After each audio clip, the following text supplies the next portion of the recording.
पहले इस शब्द को समझते हैं। डेमोक्रेसी यानी लोकतंत्र। लोकतंत्र का मतलब होता है लोक प्लस तंत्र। तंत्र में सिस्टम यानी लोगों का सिस्टम, जहाँ सारा सिस्टम लोगों के द्वारा ही कंट्रोल होता है। मतलब वो सभी देश लोकतांत्रिक देश कहलाते हैं जहाँ उस देश को चलाने वाला सिस्टम या गवर्नमेंट को आम जनता वोट देकर चुने। अगर किसी देश में वहाँ की जनता वोट करके किसी गवर्नमेंट को नहीं चुन सकती तो उस देश को डेमोक्रेटिक कंट्री नहीं कहेंगे।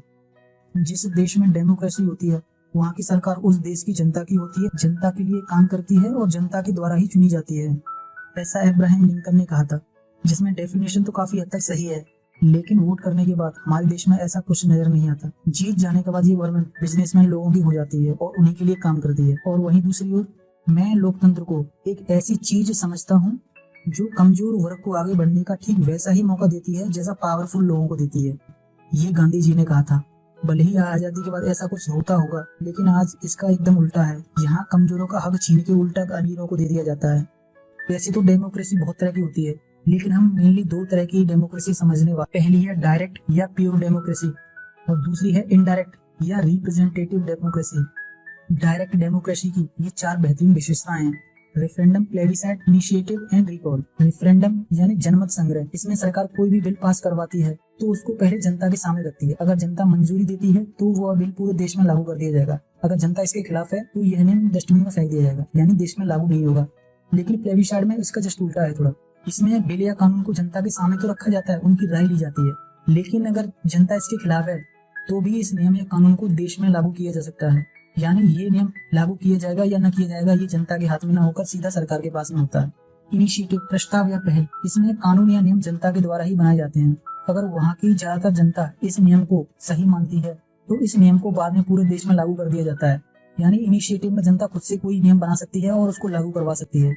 रिकॉल प्योर डेमोक्रेसी की सबसे बेहतरीन विशेषताओं में से एक है। इस नियम के जरिए हम उस नेता को उसका कार्यकाल पूरा होने से पहले ही वापस बुला सकते हैं जो वैसा काम नहीं करता जैसा काम करने के लिए उसने वोट मांगे थे। यानी कोई नेता अगर हमें पसंद नहीं है तो हम उसको टर्मिनेट कर सकते हैं, उसकी जॉब से उसको निकाल सकते हैं। जैसा कि आप इस इमेज में देख सकते हो, राइट टू रिकॉल, यानी जनता को इस तरह के नेताओं को वापस बुलाने का अधिकार है, चाहे भले ही वो किसी भी पोस्ट पर क्यों ना हो। अगर काम नहीं करेगा तो उसको इस पोस्ट पर रहने नहीं दिया जाएगा। मतलब डायरेक्ट डेमोक्रेसी में सच में जनता उस देश की सरकार को चलाती है। डायरेक्ट डेमोक्रेसी यूरोप के कुछ देशों में अपनाई जाती है, जैसे स्विट्जरलैंड। कुछ देश इस डेमोक्रेसी को इसलिए नहीं अपनाते क्योंकि उनका मानना होता है कि यह डेमोक्रेसी वहाँ इफेक्टिव होती है जहाँ की जनता बहुत ज्यादा पढ़ी लिखी हो, प्लस उसकी पॉपुलेशन भी इतनी ज्यादा ना हो।